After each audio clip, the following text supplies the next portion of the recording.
What good folks, it's Dark319 and welcome back to another What If, and I believe this new one is What If Naruto was Sephiroth Reincarnation Part 1, so like, comment, subscribe and enjoy the video. Chapter 1. His return. Sephiroth felt his body dying. Too many attacks, too many wounds, and the loss of too much blood at the hands of Cloud Strife had done the one-winged angel of death in. Their great battle shook the heavens, the earth, and everything in between to the very core of the planet. As he looked down from his slowly falling place in the sky, the man described as the ultimate soldier looked at the defiant cold eyes of his killer, and smirked at the blonde-haired man. Even if he died, even if his body entered the life stream, and was absorbed into it, the one-winged angel of death would not be denied the justice his mother desired. The woman herself, Genova, had called upon the only one hearing her cries to come forward, and hear her calling out for someone to help. She spoke within Sephiroth's mind when he approached her glass prison, practically commanding him to be her right hand, and to smite the guilty people living in this world. To be an instrument of his mother's desires by unleashing her fury, her pain, agony, and rage upon the world through him to destroy those responsible for the pain Genova felt at the hands of her captors. This world wasn't done with him. Not by a long shot. "I will never be a memory," said Sephiroth, as he felt his body disintegrating, and his remains scattering into the wind. It was in that moment Cloud heard those words, he froze in fear of what that could mean for him, and the world in the distant future. Would Sephiroth come back? Were the words the now dead man spoke something to be considered a prophecy? A future threat to the world that its Cloud himself would not be able to stop? Cloud hoped such a prophecy never happened. Time skipped centuries later. Konoha. The world had changed since that day when Sephiroth and Cloud Strife fought, as the world nearly forgot about their epic battle, and only spoken to children on occasion when it came to bedtime stories by grandparents having it told to them by their grandparents. At the moment, one of the few people having heard the story, and about the whispers of the prophetic words Sephiroth spoke before his death in that story was none other than the elderly Sandaime Hokage, now currently retired. At the moment, he was watching his successor, the Yondaime Hokage, working hard at the desk of the Hokage currently stacked with paperwork, and smiled knowing the blonde-haired Namikaze was now understanding the pain paperwork of this magnitude could be. Every cage passed to present from here in the leaf, all the way to Iwa, and the mist were suffering right now from doing this task of conquering this horrible evil. And none had succeeded to date. Minato. "Minato, I have good news," said Kushina, as she crashed through the doors looking at her husband with a glow that told the Namikaze two very important, and crucial things that made his spine stiffen. 1. His home life was about to become painful very soon for himself, and 2. The last time Kushina was this bubbly they had done things that would have made Jiraiya proud. Not that the Sannin would know of them due to Kushina beating the super pervert up into a month worth of hospital time before they actually did that for the man's attempts at peeping on their moment. "What is it, Kushina-chan?" said Minato, hoping this wasn't what he thought it was. I'm pregnant. "I'm actually pregnant," said Kushina with joy in her voice, as she was going to be a mother, and continue to keep the legacy of Whirlpool alive. "Really? That's great," said Minato, who was trying to be ecstatic while hugging his wife, currently dancing him around the room in a death grip of a hug, but deep down he wasn't happy at all, and soon saw the grave look on the former Sandaime's face after Kushina left the room. "This could be a problem, Minato."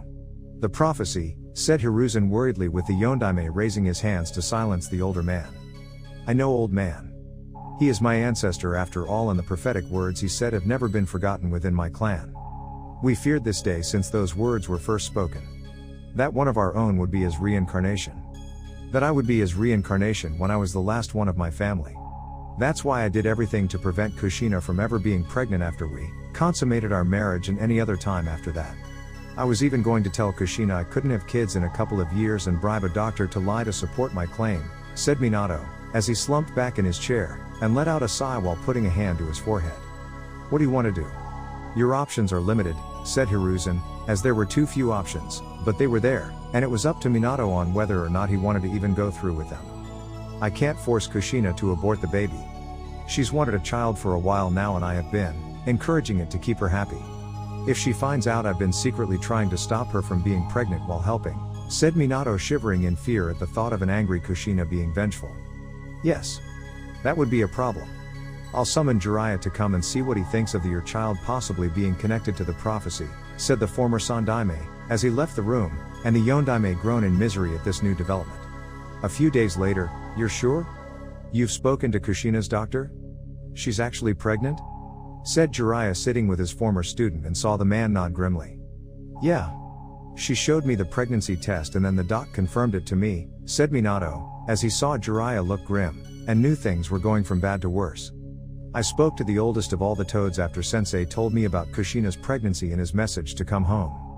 He's told me the prophecy regarding your ancestor will come to pass depending on the gender of the child. If it's a girl, then you're in the clear, but if it's a boy, said Jiraiya seeing the Minato run his hand through his blonde hair. Then we're screwed, Sensei. Kushina would never kill her child, even for the village, or the world for that matter. She'll defend him to the death and kill anyone that stands in her way. Even me, said Minato, as he knew how badly Kushina wanted a big family after losing so many of her kin from the Shinobi Wars, and was practically the last of her own people that survived its fall. What if we were to put various suppression and restriction seals on the boy to prevent him from developing? Said Jiraiya. Hypothetically speaking, in terms of Kushina's baby being a boy? We could do that. I'd need hours of alone time with the child while raising him. What should be targeted on his body to keep the prophecy from happening? Said Minato, knowing Jiraiya was better at this line of thought than him due to the child not being the Sannin's own. Everything. Target his growth. His height is another thing. Physical muscle coordination to keep him from reaching his maximum potential in that area. Mentality and intelligence is also another to consider. If we put seals on this boy, then they must be done with the single purpose of crippling him so the boy will be an average shinobi, and nothing great like you, said Jiraiya seeing Minato flinch at that. Kushina will get suspicious if his development as a shinobi isn't up where it should be considering just who his parents are, said Minato seeing Jiraiya scratch his head in deep thought. We could have the doctors lie saying there were complications with the boy and that his ability to be anything great like you or Kushina was damaged. We could even lie saying the seals we put on him will help in allowing him to be a shinobi of the leaf. She'll never know. Her village may have had seal masters, but she was never taught anything yet at the time when she first came here, and will trust you with them since you're my student, said Jiraiya, as he saw Minato was uneasy about this, but the prophecy would soon be upon them, and it was his duty to protect the village if not the world from such evil. There's more to it than that, Jiraiya. The boy needs to be humble. Grateful for being alive and depend on those around him rather than himself. My ancestor was confident, a very skilled, and tactical genius that was beyond any of our comprehension, said Minato, as he saw Jiraiya's eyes widen, and knew what his student was talking about. You want there to be attacks upon his person. Various attempts on his life that will be stopped by the leaf and make him feel a sense of loyalty for when he gets older, said Jiraiya, as he knew that this was a dangerous road to take, and on his student's son no less. It's the only way, Jiraiya. My son has to suffer for the good of the village and mankind, said Minato, as he didn't want to do this to his child, but if Kushina did sire a boy, then his son would have no choice, and suffer for the good of the world. Time skip October 10th, night of Kyuubi's attack, is it done? Said the Sandaime, as he stood over Jiraiya kneeling down in front of young Naruto with the seals Minato left to put on the boy now in place. Yes. The boy won't become what the prophecy says he will be. We've stopped it, for now anyway, said Jiraiya, as he saw the Sandaime let out a sigh of relief, and yet there was worry on his face. Tsunade wants to know about the boy. Kushina died not that long ago and Naruto is the only thing she has left to connect her to the village, said Sandaime seeing Jiraiya wave off the worry he felt due to how close the two women were to each other. Tell her the Kyuubi's chakra was too much for the boy to fully handle and the Kyuubi killed Naruto before it perished with him, said Jiraiya, as he knew that it would make Tsunade leave, and never return to the village with this last act breaking whatever home-like bonds his former teammate had with the leaf. If she ever finds out I lied, said the Sandaime knowing Tsunade would do everything within her medically skilled hands and power to make him suffer even if he was already dead. I'll handle that should it ever come up. Hopefully, she won't care by this point, and you'll be long dead with me having a foot already in the grave, said Jiraiya grinning at his old sensei. I sent a message to the fire daimyo explaining the situation about Naruto, the Kyuubi, and us putting our plan in motion to stop the prophecy from happening. We have his full support in this matter, said the Sandaime, as he saw Jiraiya nod knowing that having the village's feudal lord's full support was almost as good as being blessed by Kami, and one full control of the situation warranting that. Let me know if any of the seals break from Kyuubi's chakra should the boy somehow summon it, said Jiraiya before giving the boy to the Sandaime. I pray that day never comes, Jiraiya, said the Sandaime, as he felt a tinge of regret in doing this to the boy, but the weight of the world requiring this one boy suffer to keep a countless number of the people in the village, and the world from dying snapped him out of it. Time skip 12 years later, Naruto looked at the forbidden scroll with glee knowing he had done the impossible for someone his age and believed his chances of graduating were assured. Upon opening the scroll, Naruto's eyes widened at the various jutsus it held and skimmed down them for something he could use to impress his Chunin instructors to prove himself capable of being a Genin. What's this? Thought Naruto, as he made his way down the list of jutsus to the Hokage's eyes-only area in the scroll, and saw 2 envelopes with letters in them. Opening the first one, he saw it was to the Sandaime, and was going to put it back when Naruto's curiosity to read it got the better of him. And his eyes widened at what the letter said. Dear Sandaime-sama, if you are reading this letter, then that means the sealing has been done, and the Kyuubi was successfully sealed inside of Naruto. It also means that this will also give you the means to put our plans into action to stop the prophecy surrounding my son from ever happening and give the village a means to hate the boy. With the damage done to the Leaf Village, it won't take much to make them want to hurt the child, but make sure the damage isn't too extensive that it risks the seals being destroyed by Kyuubi's chakra, and provoking the beast to cause further problems. Don't worry about the need to put the restriction or suppression seals on my son, since I gave the designs to Jiraiya to put on Naruto to keep him from reaching his full potential, and stop him from becoming the monster prophesized to manifest itself into the world. I need you to put Naruto in the orphanage and let him grow up alone with only you being around to support him in order to further keep his loyalty to Konoha. More importantly, to you, since the various planned attacks you set up will soon be stopped, and afterwards will help ensure Naruto's loyalty to you. When he's old enough, make sure to give Naruto the letter next to this one after he's been properly conditioned mentally to understand that he had to suffer for the greater good of the world. That all the pain and suffering we planned for him was for the greater good of the village, if not for the entire world. He'll have to understand. If not, then it will be up to you, Jiraiya, or your successor along with Jiraiya to make him understand. Sincerely, Namikaze Minato. The Yondaime Hokage. Naruto looked at the other letter sealed up with barely contained fury, knowing what his once great hero, whom was his actual father, had sealed the Kyuubi into him, and conspired with the Sandaime Hokage, his surrogate grandfather of all people, to cripple his own development. And for what? Some stupid prophecy that may or may not happen? Slowly, Naruto opened the other letter to read its contents, and once more the boy's eyes were widened to their maximum at what he read. Dear Naruto, if you're reading this, then everything has gone as planned, and you are ready to know about your heritage along with the prophecy that surrounds you. Back many centuries ago, there was a great and powerful warrior named Sephiroth, whom was said to have possessed enough power to split the planet quite literally in two. He nearly succeeded at one point for whatever reason that drove him to do it. That man's last name also happens to be Namikaze, just like the two of us. He is in fact our ancestor, which all born of the Namikaze clan are descended from, and are incredibly strong even by current shinobi standards. It was prophesied shortly upon his death, based upon the very words he'd spoken mere moments before his demise, that our ancestor would somehow one day return, bringing about death and destruction wherever he walked. Up until your own birth, the prophecy seemed to be nothing more than an old wives' tale used to scare or entertain children at night like it was a bedtime story.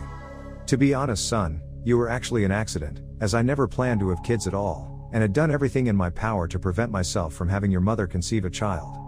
As for your mother, she died sometime after childbirth, and was given the impression that you died during the sealing to give her the belief she would die to join you on the other side.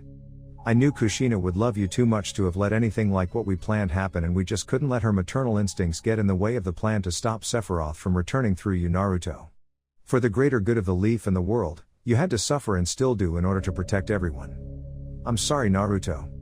I hope you see what we did was right and accept what we did.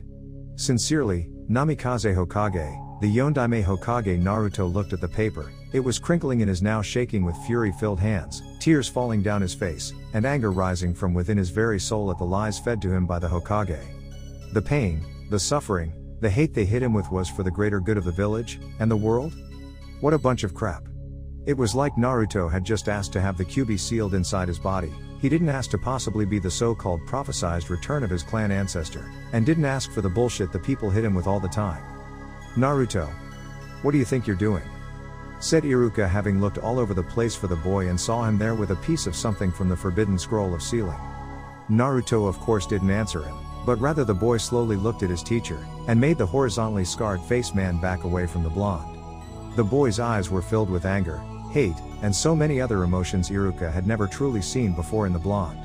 I see the players in this farce are all here, said Mizuki, as he appeared in front of the two, and had a sadistic grin on his face. Mizuki? What are you doing here? Said Iruka, looking between Naruto and his fellow Chunin teacher. Isn't it obvious? I tricked Naruto into coming here. The boy was so heartbroken over the fact you failed him, Iruka. I just had to give him a chance in becoming a Genin. Not that he is one with the way things were going for him at the academy. Being the idiot he is and not even realizing why people hate him, until now, said Mizuki, as he saw Iruka's eyes widen, and saw Naruto's head down looking at the letter in his hands. No, Mizuki. Don't tell him. You know it's forbidden to speak about it by the Sandaime's law, said Iruka, as he saw Mizuki grinning, and saw Naruto shaking further. Ah! Please, Iruka. As if anyone in the leaf even follows or enforces that stupid law. The fact is, Naruto, about 12 to 13 years ago, the demon fox Kyuubi attacked the leaf, and was sealed inside of you by the Yondaime Hokage. The man died sealing the monster into your body and thus made you become the monster everyone has claimed you to be. Remember the attacks on you? The ones on your birthday? Why people have wanted you dead? It's because you're a demon. It's because you're a monster, said Mizuki, as he saw Naruto's whole body shaking with untold rage, but mistook it for fear, and laughed at the blonde's reaction. Until Naruto stopped shaking and slowly stood up. You're only half right, Mizuki. While you're wrong in me being a demon like Kyuubi, I am one thing that is far worse than the demon fox, and that is being a monster. A monster, who is said to be worse than Kyuubi, and will be your death, said Naruto in cold, almost quiet voice that echoed throughout the area they were in and brought about a chill to the area. You? Beat me? I'm a Chonin. You're just some demonic runt that couldn't even make a damn clone properly, said Mizuki, grinning and loving how he rubbed Naruto's failures in his face. You can blame my bastard father for that. According to this, I have had seals put on me to restrict and suppress my true potential. No more, said Naruto, as he slowly rose from the ground, dropped the letter in his hands, and put his hands together to mold chakra. Naruto, what are you doing? Said Iruka, as he got his answer when Naruto unleashed all his chakra, tearing off his upper clothing to reveal the Shinigami seal the Yondaime used to contain the fox, and other seals that now coated the blonde's body. He's gone mad, Iruka. I don't care what kind of seals were placed on the demon brat. He's dying tonight and become nothing more than a memory, said Mizuki, as he charged at the blonde, and brought out his Fuma Shuriken to bring down upon Naruto. No.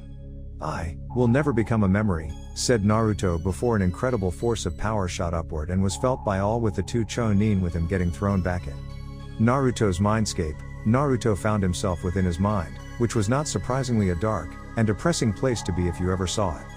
Naruto himself didn't care about the environment that was his mind, but rather what was in it, and to fix what was done to it along with his body.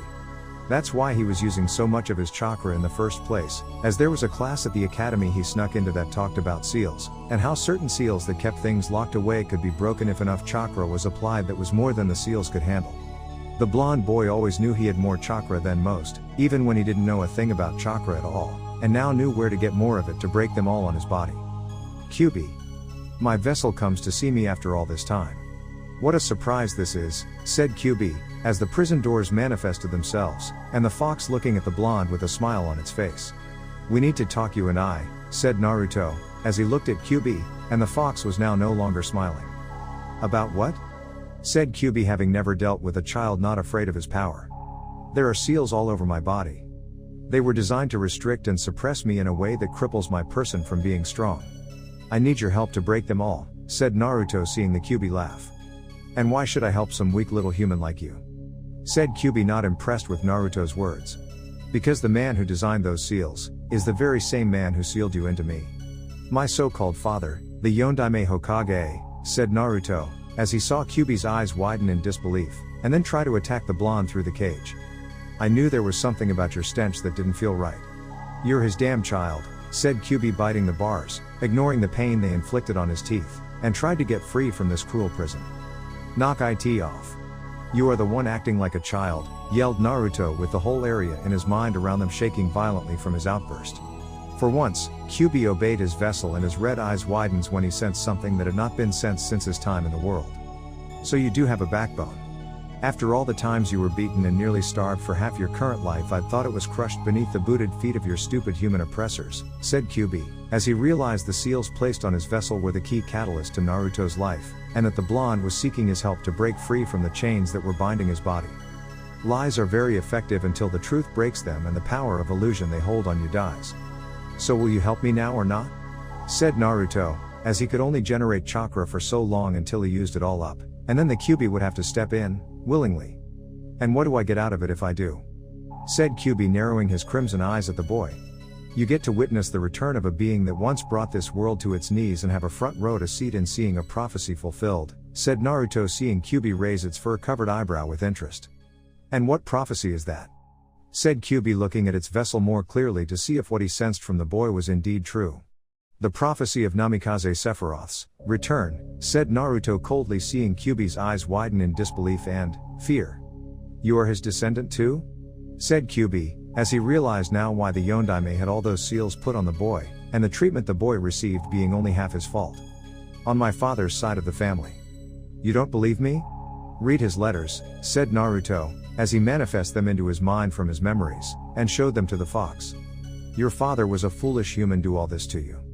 Then again, most humans are when it comes to prophecies. After all, they're more likely to come true when trying to take measures to stop them from happening, said Kyuubi before letting out a cruel laugh at the stupidity of the human race.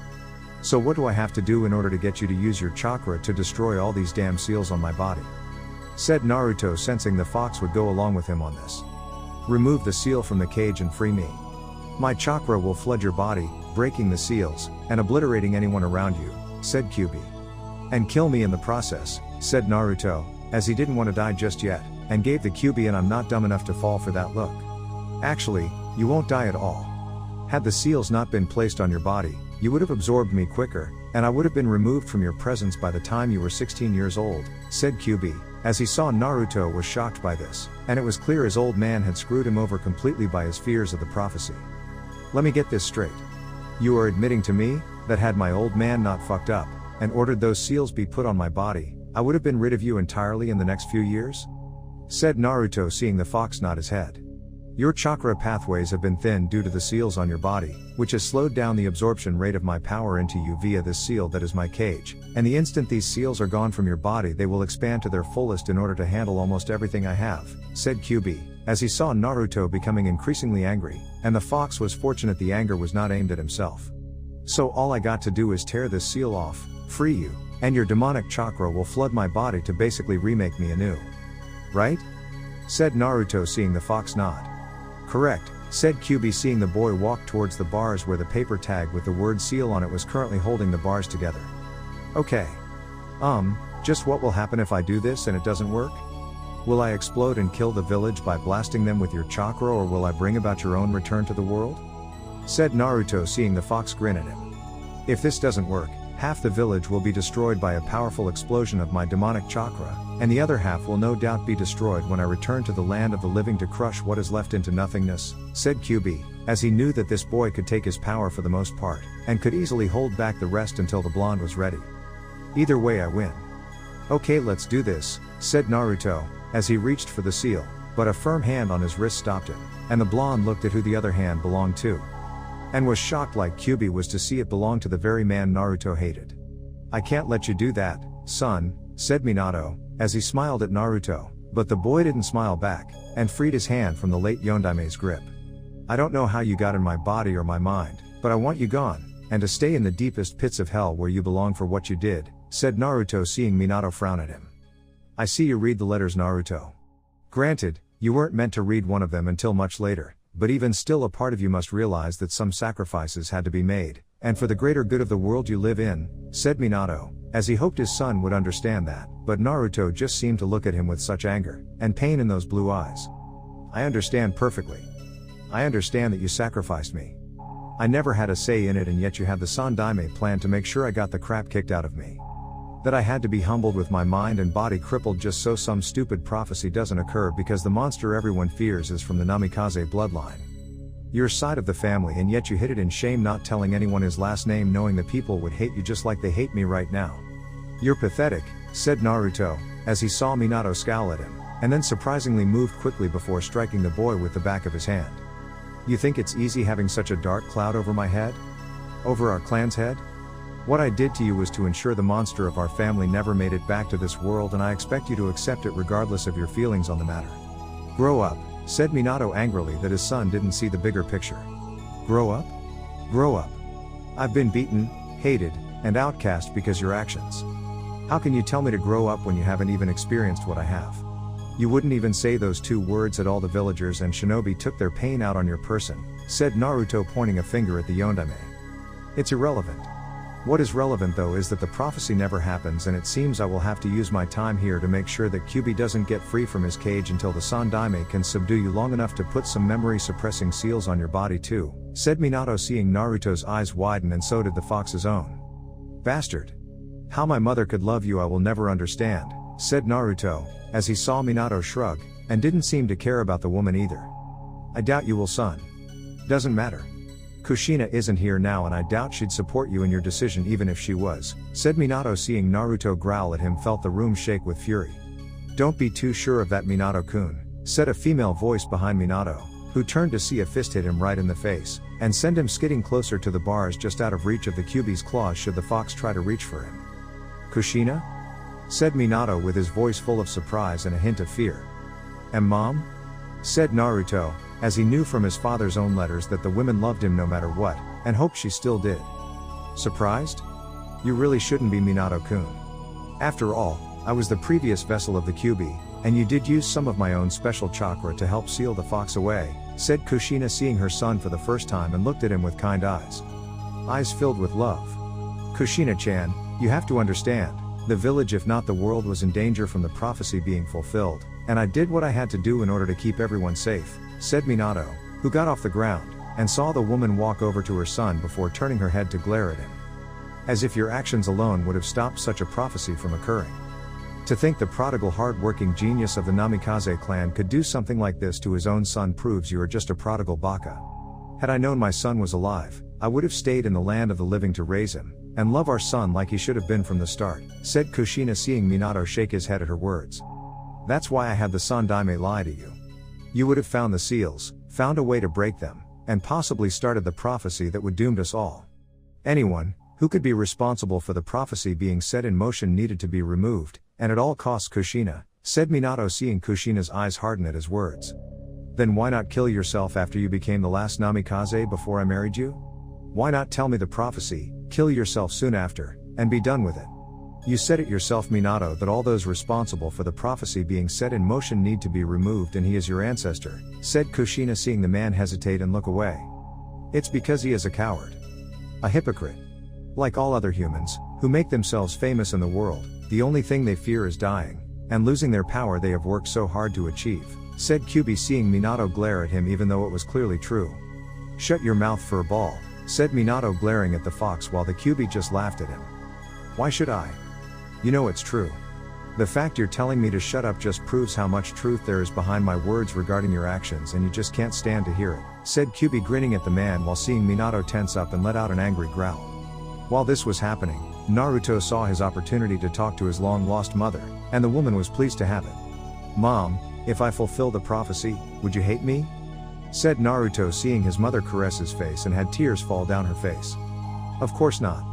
What you do in life is your choice, Naruto-kun.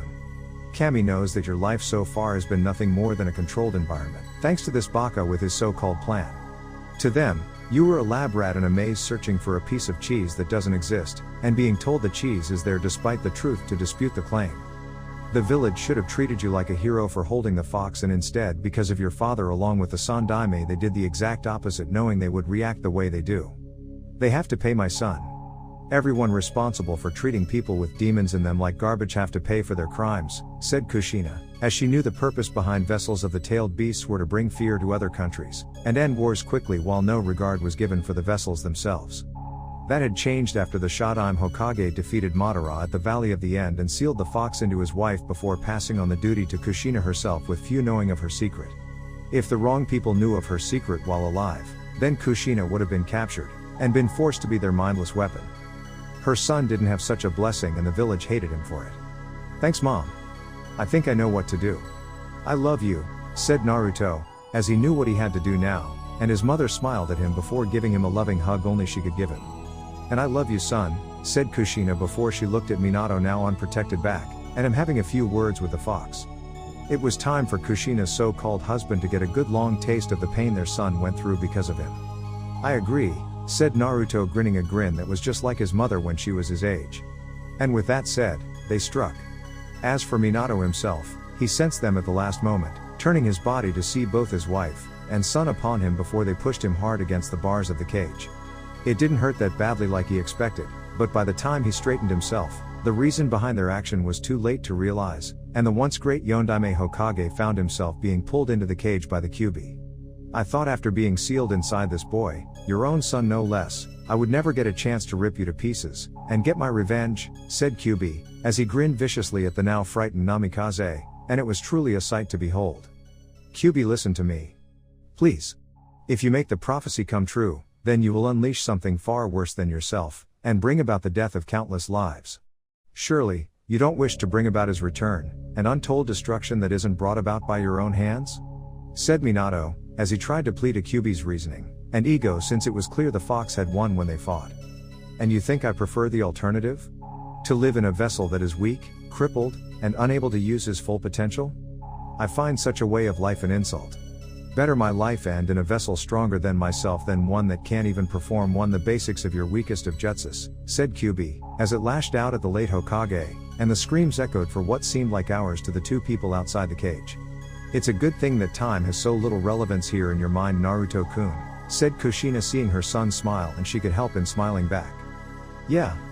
Otherwise I would be screwed over more than I've already been, said Naruto before he let out a laugh that was slightly muffled by his father's screams of pain at the hands of Kyuubi. After the screams died out, Kyuubi appeared before them, grinning a grin that made it seem today was the fox's birthday, and knew the demon had gotten his well-deserved revenge on the Yondaime. Shall we proceed? Said Kyuubi, seeing the two nod. Yes. I'm going to help with this too. With our combined chakra we can purge all the seals on Naruto's body and keep what he can't take from killing him. If everything works out the way we want, both of you will live, and the prophecy will have been fulfilled, said Kushina, seeing Naruto stare at her with worry. Wait. You're not going to survive this? At all? Said Naruto, as he didn't want to lose his mother for a second time, and even more so when there wasn't even a once for them. I'm sorry, Naruto-kun, but my time here was never meant to be forever, and I doubt you'd want your own mother in your head for when you become a full-grown man doing full-grown man-like things, said Kushina, seeing her son look away with a blush on his face, and she shouldn't help herself in laughing. Good point, said Naruto before turning to the Kyuubi and reached for the seal tag on the cage and ripped it off before the door slowly opened. In an instant, Naruto's body was consumed in demonic chakra, and through it a shadowy figure seemed to manifest itself in it with glowing turquoise eyes, smiling. I have returned, said the whispery that now let out a chuckle that spelled doom for all that opposed him. In the real world, what happened? Said the Sandaime, arriving on the scene in his battle armor along with 4 platoons of Onbu beside him, all ready for combat. Mizuki tricked Naruto into stealing the forbidden scroll after I failed him earlier at the academy in the belief he was trying to pass a secret to become a Genin if he was able to successfully steal the scroll. When I came here, Naruto was reading some kind of letter in his hands, and then looked at me like I was his greatest enemy. Hokage-sama, what is going on? Said Iruka, as he looked from the Hokage to the tower of incredible light-based power, and it terrified the man even more than when the Kyuubi attacked. Damn it. Get into position and prepare to attack on my orders only, said the Sandaime, as he realized they were in trouble, and the prophecy was mere seconds away from being fulfilled. Within moments, the light slowly thinned down to reveal a shadowy figure taller than Naruto, but still just a young boy, and yet they could feel his immense power. When the light cleared, a young boy twice the height of Naruto stood, wearing a loose shirt that showed lots of muscle on the upper torso in the center that was exposed, and black baggy pants with combat boots of the same color. His hair was long, flowing down his back with the color of the hair being silver, and the turquoise eyes that had slits instead of pupils. As I told Cloud Strife all those years ago, I will never be a memory, said the boy, as he smiled a cruel smile at the Sandaime, and the old cage felt his heart freezing at the sight of it. It actually happened. Sephiroth has returned through Naruto. Thought the Sandaime, as he had been thinking that by this point, the seals had done their job, and was planning to have Jiraiya slowly remove them in the next couple of years when he returned from being out spying/peeping throughout the elemental countries. You look surprised to see me, old man. You shouldn't be, considering how you conspired with my father to prevent the prophecy from coming to pass, and tried to make me your little toy. My mother was most displeased with him and you for your actions against her only son, said the figure, looking at the old cage with enigmatic eyes that were making the god of shinobi Sandaime Hokage want to run away in fright. Naruto, said the Sandaime, but the glow in the boy's eyes that flashed made any word spoken choke in his throat, and made the Onbu tense. My name is no longer Naruto. That boy was shell of his true self. No, thanks to you or my father, of course. My true name now is Namikaze Sephiroth, the one-winged angel of death, said Sephiroth, as he raised his hand to his waist, and a long greenish energy manifested itself there before it solidified into that of a very long sword. A Nadachi. That sword. Sephiroth's legendary blade, Masamune. Thought the Sandaime, as he had heard of that sword the man wielded, and was said to be lost forever, unless called for by its one true master. Hokage-sama, we have to kill him now, said the Anbu captain wearing bird mask. Kill me? You've been trying to kill me for over a decade and have all failed since. What makes you think I can be killed now? Said Sephiroth, looking at them all with calculating eyes. You may some have power, demon, but you're still in child form, and even a monster in child form can be killed, said another Anbu, drawing his sword, and the others did the same. Such foolish behavior. You can take such things with you into the abyss, said Sephiroth before he vanished from their sight and reappeared mere steps from the Hokage. The Anbu instantly became blood smears that stained the ground and trees with their crimson essence of life. And Naruto, I'm sore, said the Sandaime, but the man was stabbed into the tree behind him by Sephiroth, and the young boy was giving the old cage a piercing look that made the Sandaime flinch. The time for your lies upon lies is at end, old man. I will not hear them, I will not believe them, and I refuse accept any of them that you give me, said Sephiroth, as he twisted the blade of Masamune slightly, and smiled at seeing the old man cry out in pain with blood coming down the side of his mouth. I didn't always lie to you, Naruto. I do care about you, said the Sandaime, as he let out another gasp of pain when the former blonde twisted more of the blade, and thrust it a little bit deeper. You said that to me before when you really meant you cared about the village. You kept saying I'm sorry when you really meant I don't care. In regards to knowing about my family, you kept saying one day soon I'll tell you, when in reality you kept saying I'll never tell you. No one will, and kept the truth locked away knowing how damaging it would be, said Sephiroth, cocking his head to the right and then to the left. Behind him in the shadows of the trees, Mizuki looked on in amazement. He's distracted.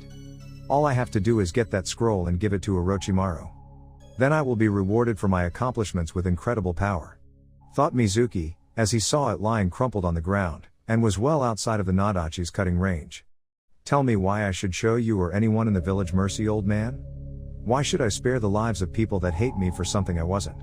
Something that you had a part in shortly after the sealing, said Sephiroth, as he sensed movement behind him, and what that person was trying to do. Not everyone hates you, Naruto. The younger generation can still be saved. You can still show them all that you're not what they say you are, said the Sandaime, knowing that if he could just convince the boy to stop this, it would give the old cage a chance to contact Jiraiya, and plan a sealing of Naruto's power once again. Oh really? So when the parents of these children say, and I quote, stay away from that monster son. He's really a beast that is not to be trusted, I should simply try proving them wrong by letting these people beat me within an inch of my life? Said Sephiroth. He saw the Sandaime nod. It will show them you are human. That a monster would have retaliated and tried to destroy them, said the Sandaime before crying out in pain when the boy drove more of his blade into him before the sword went through the Hokage's back. I see. Perhaps we should try that with your grandson. He's what? 8 years old now? Just turned recently, correct? I think I should head to your home to test this little theory of yours, said Sephiroth, as he saw the Sandaime's eyes widen in fear, and smirked at the Hokage's reaction. Don't. Please don't, Naruto, said the Sandaime, knowing that his grandson didn't deserve to suffer for his mistakes. No. You're right. I shouldn't kill him. After all, it would be wrong to kill a witness to my eventual masterpiece, said Sephiroth before quickly raising his left hand behind his back and fired off an intense blast of lightning from it that struck Mizuki a few feet away from the forbidden scroll. How did you do that without hand signs? Said the Sandaime, seeing the cruel smirk in the boy's face at the sound of the attack striking Mizuki and destroying the traitor with only a few ashes remaining to be scattered into the wind. I've never had to do anything involving that centuries ago. Why should my time in this world now be any different? Also, your forbidden scroll of sealing is practically worthless to nothing, and is now lost to the leaf, said Sephiroth, as various orbs now arose from the scroll, and then entered the Namikaze's body one at a time. What are you doing? Said the Sandaime, seeing the last orb enter the boy's body. All the knowledge within the forbidden scroll of sealing has now become my own to command. Mine to control how I see fit, said Sephiroth, seeing the horrified look on the Hokage's face at what was just said. Every single powerful jutsu and ability written down in the forbidden scroll of sealing since the days of the Shodan Hokage himself had been somehow taken out of the scroll before being absorbed into the young warrior's body to use how he saw fit.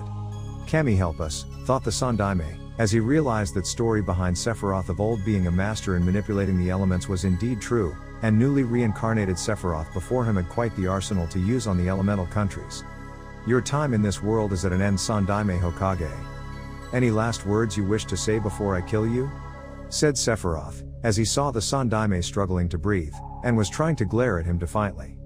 The world will stop you, Sephiroth. They will not allow someone like you to live when they discover you've returned.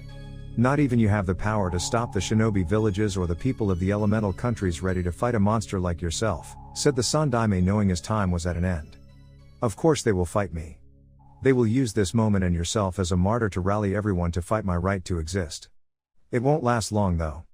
Not when they see just who I target and why they are targeted. This world is about to be tested by me, old man. Those that pass my test live. Those that fail, well, you don't have to be a genius that out, said Sephiroth, smiling at the Sandaime before pulling the blade out, and in a flash of movement, the legendary god of shinobi was now death. Sliced diagonally in half.